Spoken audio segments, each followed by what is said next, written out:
Welcome to the Living Ageless and Bold podcast. Each episode, I bring you amazing women who inspire, educate, and share their experiences and journeys along the way. So grab a glass of wine or a cup of coffee, find a cozy spot, and let's relax and have some fun hearing what can be accomplished after 55. Hi, everybody. Welcome to this week's episode of Living Ageless and Bold. My guest today is living the dream that we've all thought about at one point or another in our lives. You know, what would it be like if we gave up everything and just moved to a tropical island? So in 2010, after financial devastation, Dawn Fleming and her husband did just that, and they have never looked back. Dawn is the author of Claim Your Dream Life, How to Retire in Paradise on a Shoestring Budget. I cannot wait to hear about this. She's host of the YouTube channel Midlife in Paradise, and she is the founder of Life in Paradise, a global coaching and consulting company that inspires others to uncover their dreams and do what she's doing right now. So welcome, Dawn. Oh, thank you for having me, Christina. It's a pleasure to be here. This is something that everybody's thought about at some point in their life. But obviously you don't start this way. So you went to college in Minnesota. I mean, maybe you had that dream in the back of your head that, I'd love to live on a tropical island. But let's talk a little bit about— I just wanted to escape the snow, Christina. I just had to get out of the snow. I talk about this. My son was a travel hockey player, and we live in Virginia, and there's not a lot of hockey in Virginia. So we spent a lot of time in Blaine, Minnesota. So I am very well aware. And my girlfriends and I always took the September, October trips, and then the dads did all the rest. So yes, it's smart. But it's beautiful. I love Minnesota. But we digress. So yes, so in the back of your mind, you're in college in Minnesota. You're like, okay, it's really, really cold here. But so let's talk about your career. Like, what did you start out doing before you had this incredible epiphany to just go and live the dream? Well, I started my career in real estate because when I was 16 years old, I was a receptionist at Edina Realty. And my job was really to keep the agents from stealing each other's leads, answer the phone and direct them in the right place. Okay. Right. But that was, I'm dating myself, but that was 1978. And there were not a lot of career options for women even back then that allowed freedom. My mantra, that's like my own personal word, is freedom. And I saw these women agents like with their own schedules, and my mother-in-law, my first husband's mom, was a single mom who did very well with a career in real estate. So that was always my plan. I wasn't going to college. No one in my entire family had gone to college. So I had no history there, no encouragement. And so I'm like, I'm going to graduate high school. I'm going to go to do real estate. And she actually encouraged me to get my degree. She was the one that's like, I know you love my son, but I didn't get my degree. I dropped out of college to get married and have a family. And I kind of regret that. So I really think you should get a college degree. You can always do real estate after that. And then that was, 1981. I don't know if you're old enough to remember, but I mean, interest rates went to 21%. Like, it was not a good place to be at that point in time. So it was a really smart thing that I did. So I'm like, well, I was really sick of high school. I was burned out on school. I'm like, I just want to be an adult and get in the real world. And so I'm like, well, I'm going to take classes I enjoy. And so I ended up with a degree in anthropology, of all things. But I quickly realized, I'm like, well, I either have to become independently wealthy and like go on my own digs and stuff, or I can be a professor. And that just didn't appeal to me at all. So I've been working on the independently wealthy thing ever since. We just visited a town called Jalapa on our drive. I'm actually in Minneapolis. This is our third year of being snowbirds. And so that's a dream come true, is to spend summers in Minnesota because it is lovely here. But, going to the archaeology museums, and there's so many great sites down in Mexico, and that's still kind of a passion of mine. But that's actually how I started. But I actually had a great career as a mortgage banker. I did property management. I even sold enlisted a couple of houses part-time while I put my first husband through medical school. And then we ended up moving to Southern California for his residency program. And, the old story, high school, college, medical school, residency, see ya.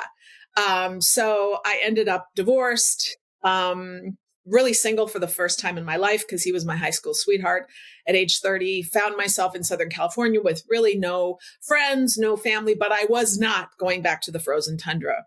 So in a moment of insanity, I went to law school and started practicing law. And the reason for the insanity is he was a psychiatrist, my first husband. That's a whole nother story. But anyway, I just stayed and I kissed frogs for 10 years and finally found my prince. And Tom's from Newport Beach. So we just this last week celebrated our 22-year anniversary. Well, congratulations. So, yeah. That's so good for women to hear. We've had single women in their 60s and we've had, these kinds of stories. And I just had another guest on recently too, that same thing. It was her second marriage and she was going on 15 years. And yeah, right. Sometimes you have to go through that to get to that next one. So that's awesome. Congratulations. Yeah, thanks. Okay, so you and Tom now, you're in California. He's got a job, you've got a job, but we hit a bad time in the country. Talk about what happened and kind of led you to this next step. So we got married in 2003. I'm number 3 for him, actually.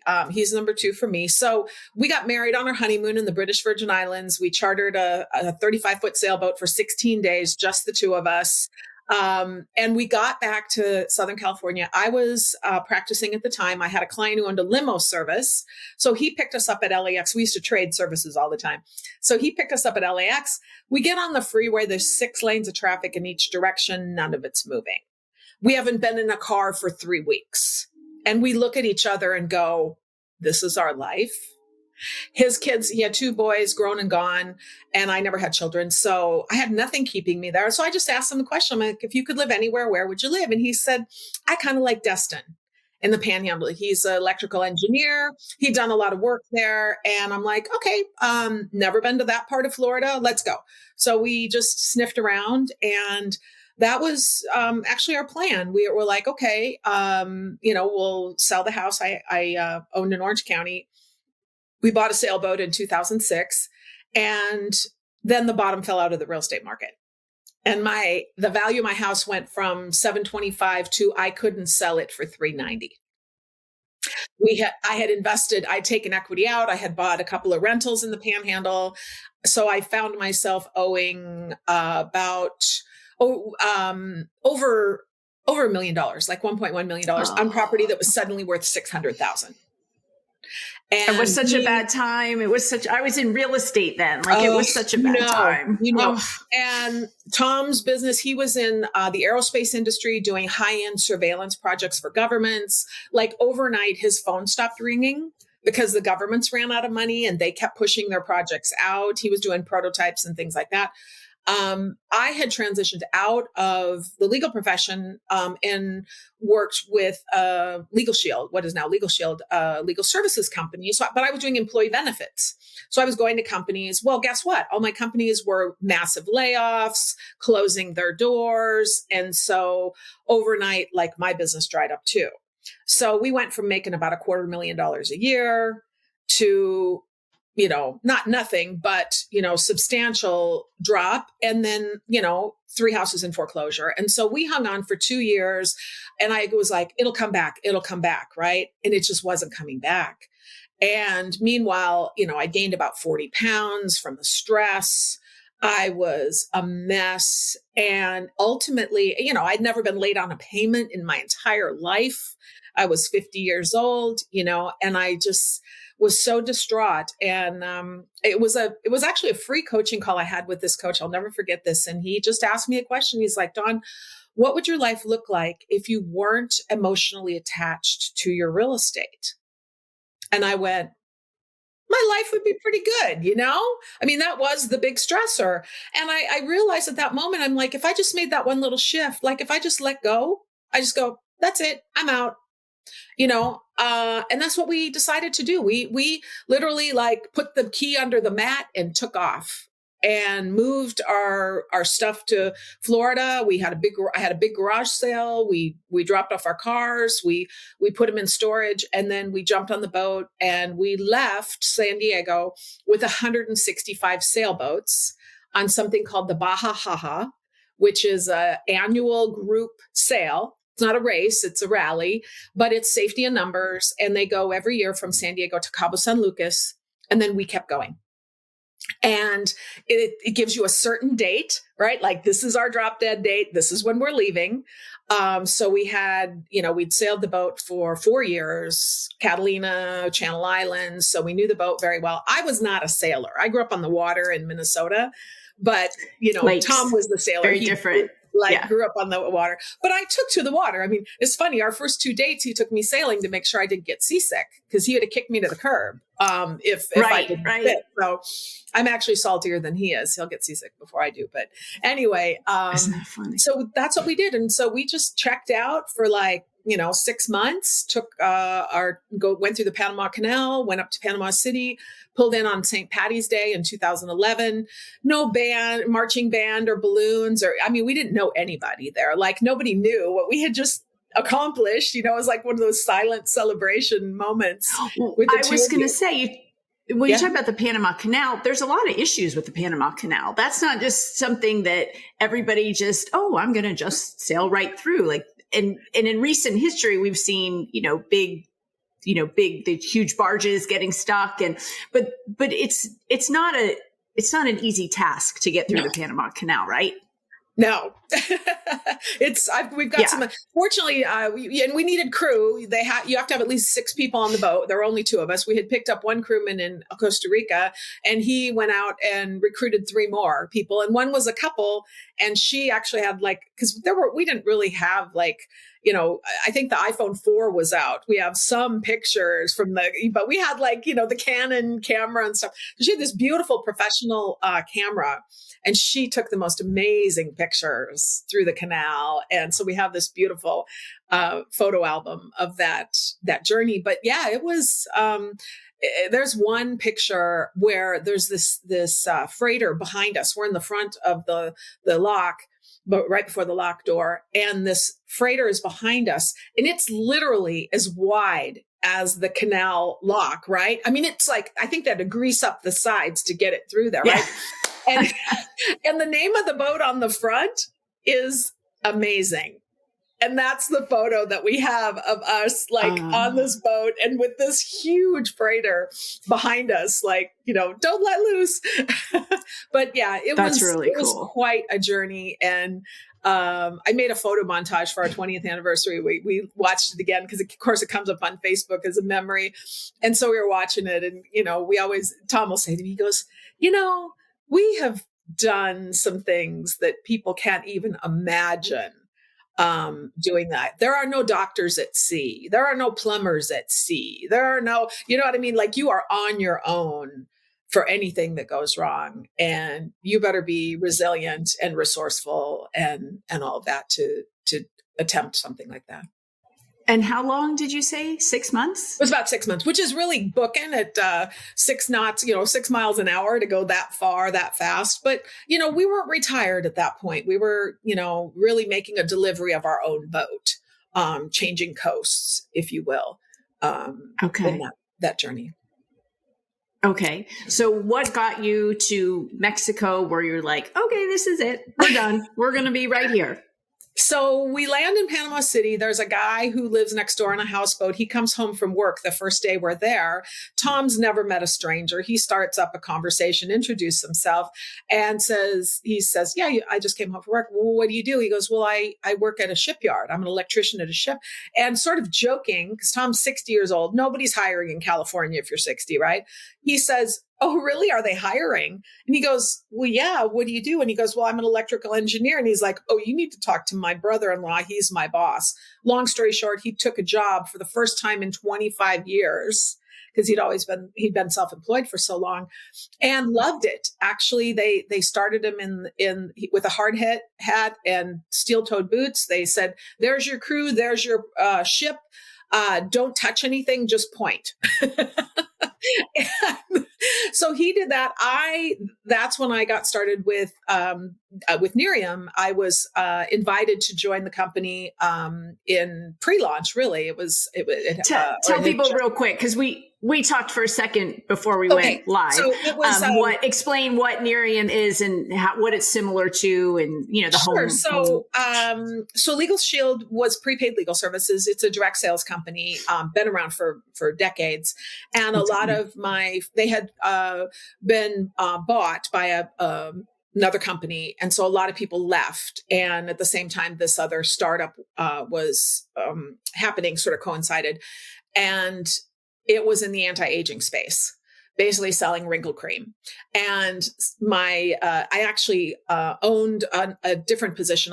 You can buy and sell businesses like that, just like you would a normal business. So I had bought into another business aside from my personal business that I had built. And my business partner was leaving. And so he called to tell me he was leaving, and he's like, I'm going to work with Jeff, the founder. And I'm like, oh, okay. Well, what is it? Pills? Like, I didn't even know what I knew it was anti-aging, but didn't know what it was. And he said, no, it's a night cream. And I'm a sailor. I use salty language. I won't use it here, but I said, have you lost your effing mind? You're gonna sell wrinkle cream? And he's like, no, this is amazing. I'm like, okay, yeah, like talk to the hand, right? So I ended up having a trip to California scheduled. So I went to see him. He gave me a bottle. It was the same month I turned 50. So the crow's feet were happening. And so I tried it. It worked like in a week. And I go, okay, I don't know anything about this, but I am in because this stuff works, right? So we went on to earn over $1 million in 6 years on a part-time basis. So I'm like, practicing law, representing myself, because to my amazement, I get to Florida and I still own these 3 houses. I thought would be foreclosed. I said, what happened to foreclosure? Right. Yeah. Well, I had a very smart real estate agent who said, Dawn, just get them rented. Drop the rent as low as you need to be. There, somebody rented the house in Orange County. I got the 2 rented in Florida, and she said, there's so many foreclosures. You have no equity in it. Okay. If they're maintained, if they're occupied, somebody's mowing the lawn and watering the lawn and maintaining it, you are low man on the totem pole. They are not going to foreclose you. Well, then of course we found out about all the robo-signers, and one of the foreclosure attorneys on the Florida property was actually disbarred for running an illegal foreclosure mill. Okay. It was so bad. They did a loan. I remember all this. Yeah. Yeah. It wasn't an application. It was a form. It said, sign here, send us $800. We'll bring you current. We'll knock 40,000 off the principal. We'll drop you down to 5% fixed. I had one of those nasty loans. And so I didn't have to do anything. I signed and sent him a check for $800, and that one was taken care of. So, I mean, sometimes I guess the point of it is, Christina, what the lesson I learned there is sometimes procrastination pays. Sometimes you just go with it. And, what seems to be, and actually we ended up doing a short sale on the one in Orange County. And then I just finished a 2-year litigation trying to get clear title on the other one because it had one of those HELOCs with Countrywide, and I hadn't heard from anybody in 12 years. No, I was to say 10 years. Yeah. Yeah. Oh. Yeah. Okay. So you get all this cleared up. Got that. I want to talk about your life now, sure. Like what you're doing. Cause I know people are just like, tell me about that. I want to know about that. So it was a 6-year rebuild. I mean, we got to the point, we did 4 years in the Panhandle. It was too cold. We went to South Florida for 4 years. It was too old. Our neighborhood was 30% occupied in the summertime, and the restaurants were shut down. It's lonely. The culture did not fit for us. So we were finally in a position to buy real estate because we had, got out of debt. I mean, we were below zero, right? So we got everything cleared up. We got moving forward, making good money. And we started looking at property, Sarasota, Bradenton, down to Naples. Everything was $1 million, over $8,000 in real estate taxes for waterfront property. If we want the boat out front. And I said, not doing it. There had been a dramatic increase and prices. And I'm like, this looks like another bubble to me. I don't like it. I said, let's go to Isla, because I had been to Isla Mujeres in 1992, fell in love with it. It was like my favorite place on the planet. In fact, when we were sailing around, we stopped there and I was like, this feels like home. Why are we going to Florida? But all of our stuff was there, so we like had to keep going. So I'm like, okay, yeah, but this was a dream. And I wept when I went into the harbor because it was such a long-term dream. Tom had been down there with me multiple times on incentive trips and all that. And it was like, this is our happy place, So we I met with a friend who was a bartender on the beach when I met him in 92. He had gone on to be the number one restaurant on the whole island. Very, very sharp businessman. Talked to him. He's like, don't buy a condo, buy a house. So that's what we did. And we bought it. My attitude was, if I'm going to buy something, I'm going to buy something that puts money in my pocket. Right? Not just a house for me to live in. And so that was really our plan. We didn't have any intention to move down there. We just wanted the cash flow. And we knew it's since we bought it in 2016, Playa Norte, if you're familiar with the island, has been ranked the number one beach in all of Mexico because it's protected by a reef. And it's just clear, beautiful water. And it's the Caribbean, right? Not all of Mexico is the Caribbean. So we bought this ugly little house. I mean, I'm a Vikings fan. It was Green Bay Packers colors, Kelly green and yellow. I'm like, yuck. And my realtor's like, Dawn paint's cheap, And so it was 4 years old, but there were some design flaws. So the first thing we did was meet with the builder and say, can we do this? It needed a proper pool. Can we do that? Can we go up? We knew it was on the Caribbean side, but that was part of the skinniest part of the island. We knew there was a view of the Bay of Cancun and the Cancun skyline up higher. And so we saw the potential. So that's what we did. We took it from a 3-bedroom house to a boutique hotel that has 4 apartments. And we lived on the 3rd floor for, let's see, when did we move off the boat? We moved it was for about 4 years. We lived on the 3rd floor, and then we rented out the first 2 floors. So it was great, except that the island gets 25 to 30,000 visitors a day, and it's 4.3 miles long. So it sort of became like living in Disneyland. And also, I started doing the math on the difference between a 4-bedroom rental and a 6-bedroom rental. And it was substantial, especially during high season. So I said to my husband, I said, it's getting a little crowded here because we were downtown, like, all there's no cruise ships because it's too shallow, right?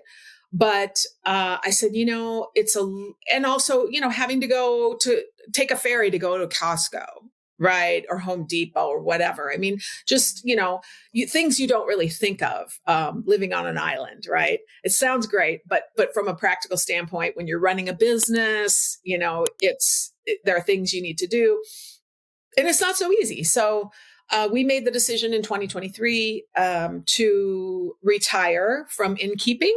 We did it for 5 years, managed it ourselves. And we hired a wonderful property manager who grew up on the island. He provides full concierge services, been in the hotel industry for a long, long time, kept our maid. And I still do the bookings, which I can do from anywhere. And it's actually for sale. And so we have an idea for our next adventure, which is an organic farm somewhere, ecotourism, event center, retreat center, things like that. So that's kind of on an island somewhere? No, I don't think so. We've kind of been there, done that with the island. But that's the cool thing about dreams is you get to dream a dream, make it come true, and then you get to dream another dream. And it's like a skill, you learn how to do it, and it's amazing. It's amazing what can happen. Well, I love the story because you completely embody living ageless and bold. And it's so good to hear stories as we get older of things like this. we had everything, we lost everything, we built it back up, we lost it, we built it back up. Like it is a cycle, and you can do it. You can get out of what, I'm sure at that time you're probably thinking, oh my gosh, so I got 3 houses in foreclosure. We're never getting out of this.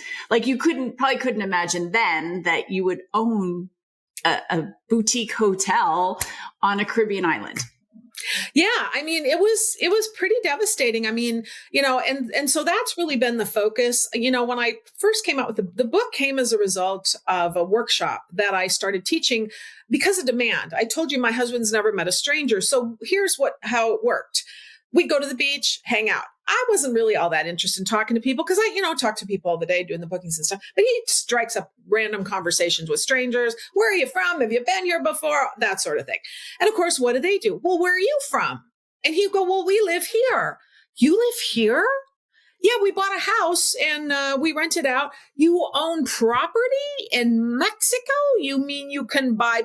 So after literally like 100 of these conversations, I went, people really seem to be interested in this. And then COVID hit, right? And we had no guests for 6 months. I painted a mural of a dragon because our house is Castillito, little castle by the sea. So I always wanted to paint a mural on this wall by the pool. So Tom built scaffolding for me. It's 11.5-foot tall ceiling. I did that. And then the gears started turning. I'm like, people are really reevaluating their lives. They're forced to go inside or they binge watch Netflix, right? So I think there's something here. And so I launched this free workshop, How to Live in Paradise Without Worrying About the Price Tag. And I did that. And then that actually turned into the book. So the book is pretty much everything I taught in the workshop. And I had amazing results. Talk about finding someone.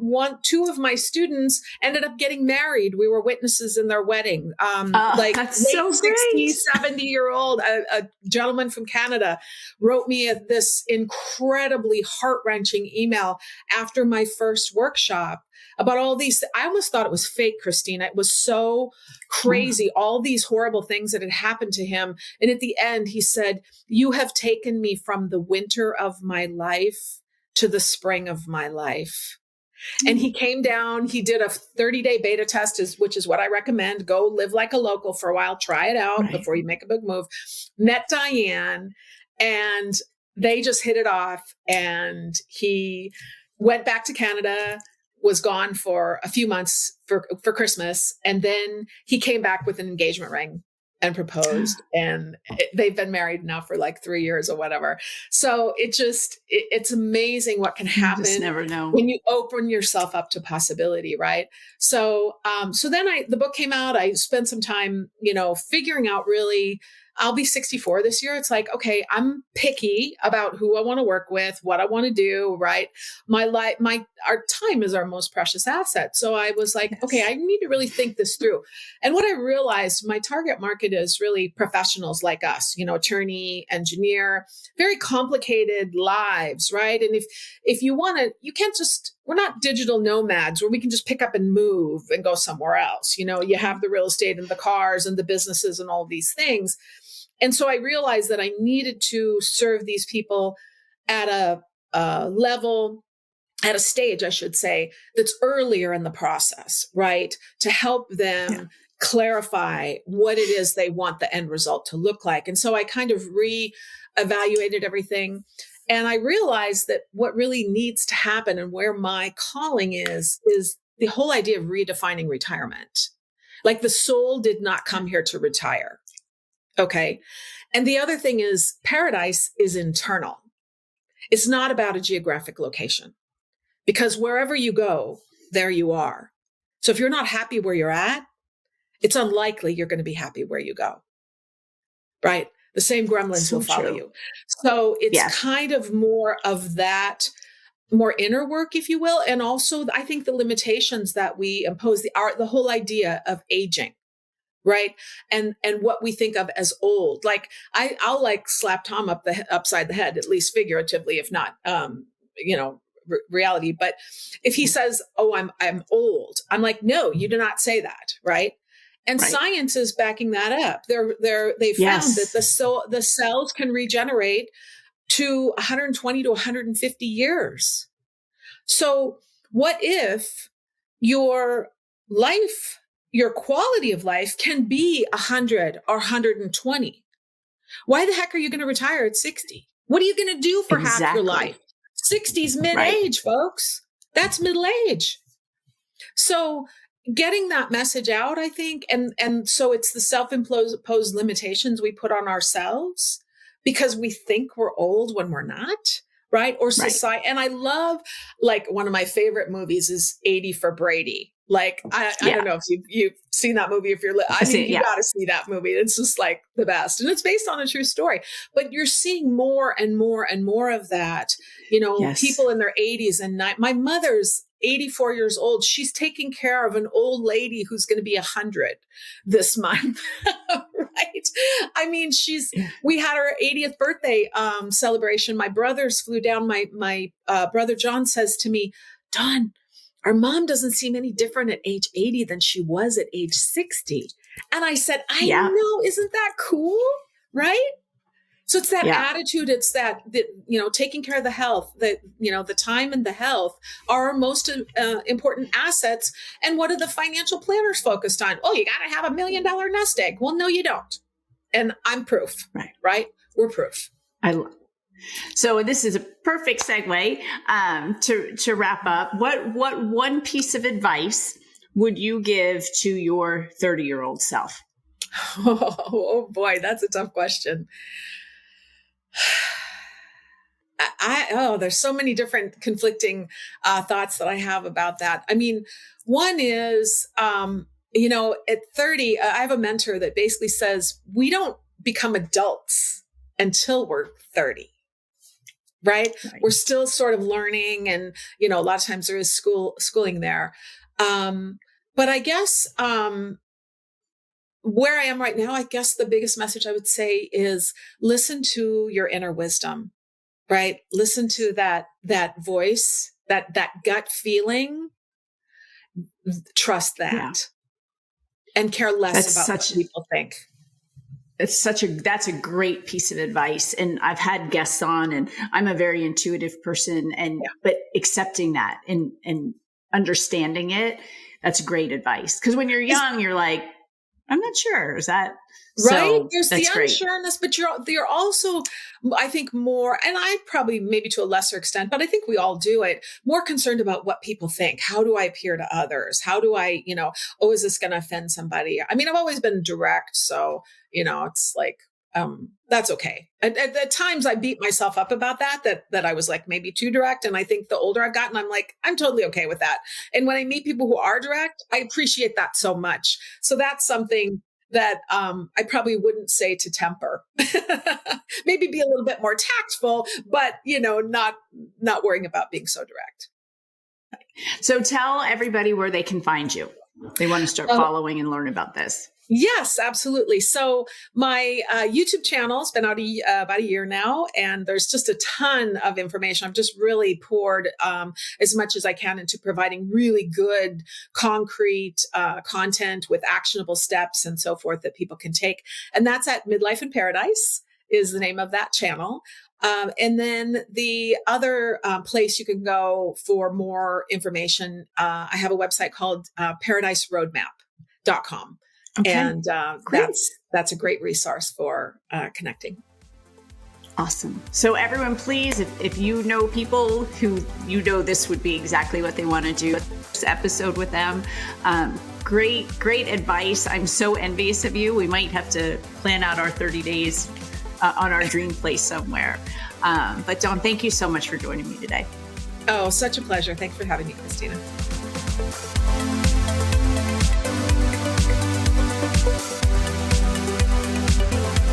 Thank you for listening or for watching this episode of Living Ageless and Bold.